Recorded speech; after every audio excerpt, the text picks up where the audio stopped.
आज के इस वीडियो में हम मुगल स्थापत्य कला के बारे में अध्ययन करेंगे। सल्तनत युग इस्लामी वास्तुकला के प्रारंभ का है तो मुगल युग उसके विकास और स्थायित्व के इस नवीन युग की स्थापना का श्रेय बाबर, हुमायूं और विशेषतः अकबर को है।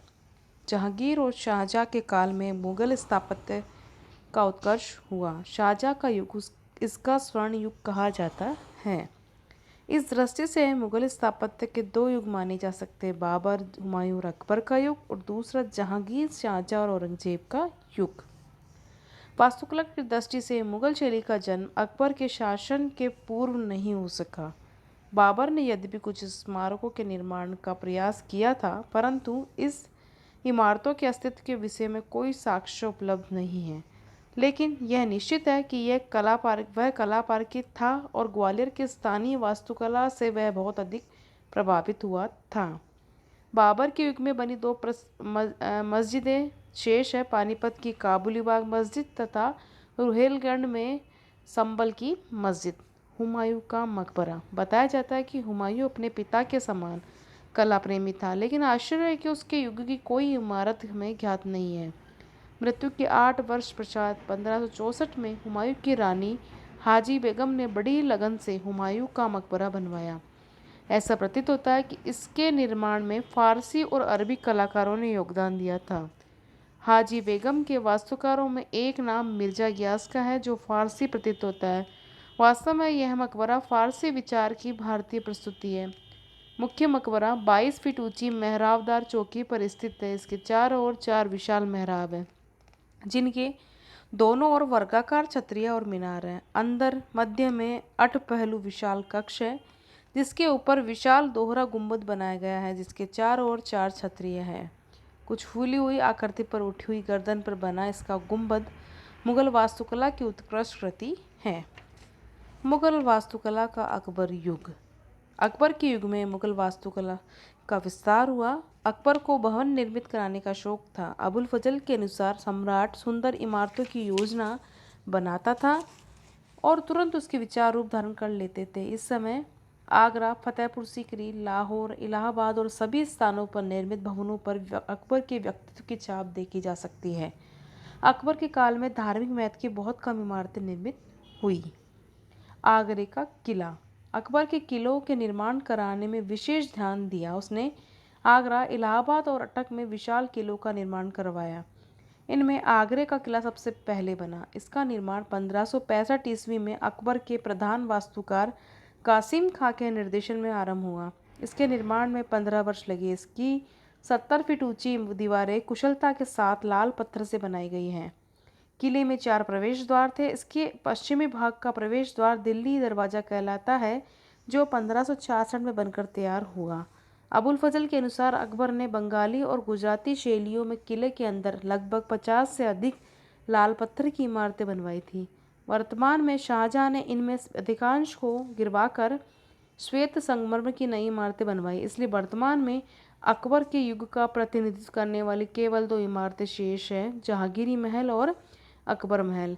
इस भवन की मुख्य विशेषता पत्थर के क्षैतिरों के नीचे लगे मयूराकृति के ब्रैकेट है। इनकी कलाकारी इतनी सघन है कि ये लकड़ी के बने प्रतीत होते हैं। अकबर द्वारा लाहौर के किले का निर्माण भी उसी समय किया गया जबकि आगरा किला बन रहा था। इस किले में निर्मित महलों की शैली पर जहांगीर महल की छाया दिखाई देती हैं। यहाँ भी ब्रैकेटों पर हाथी, सिंह तथा छज्जों पर मोर बने हुए हैं। अकबर के द्वारा तीसरा किला 1583 में इलाहाबाद में बनवाया गया। अटक का किला 1581 में सीमाओं की रक्षा के लिए बनवाया गया। वर्तमान में यह खंडर हो चुका है। फतेहपुर सीकरी के भवन। अकबर ने अपने वास्तुकला के स्वप्न को फतेहपुर सीकरी के रूप में साकार किया। इस नगर का निर्माण सम्राट ने अपने बड़े पुत्र सलीम के जन्म के उपलक्ष्य में किया था। 14-15 वर्षों में जंगली जानवरों से भरी हुई पहाड़ी, सभी प्रकार के बाग बगीचों, इमारतों और शानदार अट्टालिकाओं तथा हृदय को प्रिय लगने वाले महलों से परिपूर्ण नगरी में परिवर्तित हो गई। 1569 से 1585 ईस्वी तक मुगल साम्राज्य की राजधानी के रूप में फतेहपुर सीकरी का विकास होता रहा। अकबर के लाहौर जाने के बाद यह नगर उजाड़ हो गया। सीकरी का प्रांगण अनेक भवनों से घिरा हुआ है। दीवाने आम, कोषागार, चिकित्सालय, ज्योतिषी की बैठक, पंचमहल, मकतब तुर्की सुल्ताना की कोठी, खास महल, जोधपुर महल, मरियम की कोठी, बीरबल का महल, अस्तबल, अबुल फजल का महल, हाथीपोल, सराय, मीनार, जामा मस्जिद, बुलंद दरवाज़ा, शेख सलीम चिश्ती का मकबरा और इस्लाम खां का मकबरा यहाँ की तथाकथित प्रमुख इमारतें हैं। यहाँ की सभी इमारतें ऊंची चौकी पर बनाई गई हैं।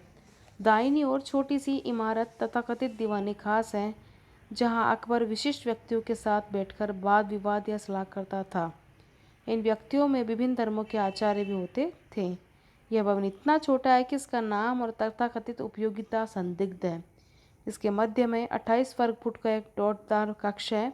कक्ष के मध्य में एक स्तंभ है जिसके शीर्ष पर गोल मंच है, जिससे जुड़े पुलनुमा रास्ते उसे वातायनों से जोड़ते हैं। यहाँ पहुँचने के लिए सोपान बने हैं।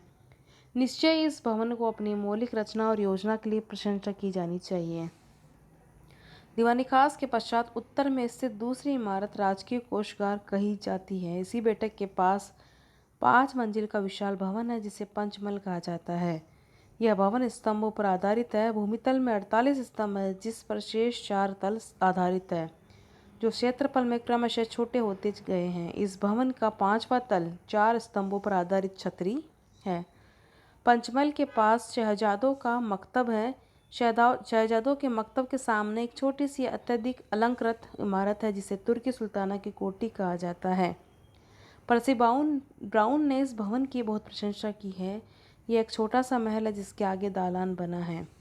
इसके ढालू छज्जों में नीले चमकदार टाइल लगे हुए हैं। प्राय अनुमान किया जाता है कि इसके पत्थर तराशने वाले शिल्पी पंजाब से आए थे। तुर्की सुल्ताना की कोठी से लगा दूसरा भवन खास महल कहलाता है। फतेहपुर सीकरी का सबसे कलात्मक भवन तथाकथित जोधाबाई का महल है। यह भवन अपेक्षाकृत बड़ा और संपूर्ण है। योजना की दृष्टि से यह आयताकार है, जो चारों ओर से 32 फीट ऊंची दीवार से आवृत है, जिसमें प्रवेश के लिए केवल एक द्वार है। प्रवेश द्वार बालकनियों से सुसज्जित और छतरियों से अलंकृत खुला कक्ष है। इस महल की योजना इस प्रकार की है कि अवसर पड़ने पर सभी आवास गृहों को पृथक पृथक किया जा सकता था। जोधाबाई का यह महल बहुत ही महत्वपूर्ण इमारत है। इसे मध्यकालीन मुगलों के शाही आवास गृहों का सुंदर उदाहरण माना जाता है। इसमें स्नानागार, कोष्ठागार, उपासना गृह सभी आवश्यक भाग निर्मित हुए हैं। इस महल की रचना और बनावट तथा इसमें प्रयुक्त अलंकरण और ब्रैकेट पश्चिमी भारत के हिंदू मंदिरों जैसे हैं। जोधाबाई महल के पास जहांगीर की माता मरियम उजमनी का महल है, जिसे रंगीन महल कहा जाता है। इसकी प्रसिद्धि का कारण इसके स्तंभों पर आधारित बरामदे और छज्जे हैं। इसके अंदर दीवारों पर युद्ध के दृश्य, शिकार, खेल, हाथियों की लड़ाई, जुलूस और हिंदू देवी देवताओं के चित्र बने हुए हैं। इन चित्रों से अकबर को समन्वयवादी प्रकृति का संकेत मिलता है। इस आंगन की अंतिम इमारत तथाकथित बीरबल के महल नाम से विख्यात है। यह भवन सीकरी के महलों में सर्वोत्तम है। अवश्य अकबर ने इसे अपने लिए बनवाया होगा। यह 2 मंजिला भवन है। पहली मंजिल में 4 कमरे हैं। ऊपरी मंजिल के कमरों के ऊपर सुंदर चपटे दोहरे गुंबद हैं। जामा मस्जिद। सीकरी की इमारतों में धार्मिक महत्व की इमारत विशाल जामा मस्जिद है, जिसका बुलंद दरवाज़ा मध्यकालीन स्थापत्य की प्रसिद्ध कृति है। जामा मस्जिद का निर्माण 1571 में हुआ था। यह मंदिर वास्तु में श्रेष्ठ समझी जाती है। इसके मध्य में एक विशाल सहन है जिसके 3 ओर स्तंभों पर आधारित दालान है। तीनों ओर दालानों को ठीक बीच में प्रवेश द्वार बने थे। इस मस्जिद के निर्माण के 25 वर्ष बाद अकबर ने दक्षिण में अहमदगढ़, अमीरगढ़ इत्यादि की विजय के उपलक्ष्य में इसके दक्षिण द्वार को गिराकर वर्तमान बुलंद दरवाजे का निर्माण करवाया था। बुलंद दरवाजा स्वयं में स्थापत्य का बहुत ही प्रभावशाली उदाहरण है। यह अपने में एक स्मारक है। यह भारतीय वास्तुकला के इतिहास में सबसे ऊंचा प्रवेश द्वार है।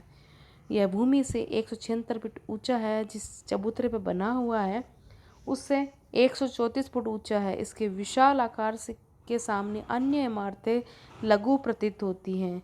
इसके लाल पत्थर में बाहर की ओर सफ़ेद संगमरमर में पच्चीकारी भी की गई है। यह दरवाज़ा किसी इमारत से कम नहीं है। जामा मस्जिद के खुले आंगन में उत्तर की ओर शेख सलीम चिश्ती का मकबरा है। यह छोटी सी एकमात्र इमारत है जिसे संगमरमर में बनाया गया है, लेकिन अकबर के युग में फतेहपुर सीकरी या अन्य स्थानों पर कहीं भी संगमरमर का प्रयोग नहीं हुआ है।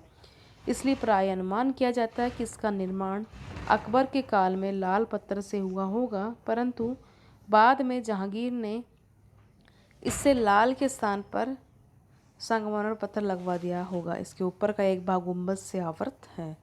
गुंबद के नीचे स्तंभों पर आधारित आगे को निकले हुए छज्जे हैं। इस मकबरे की प्रमुख विशेषता इसके अलंकृत स्तंभ तथा चौड़े छज्जों को सहारा देने वाले आलंब या तोड़े तथा स्तंभों के शीर्ष के नीचे लगे सर्पिल ब्रैकेट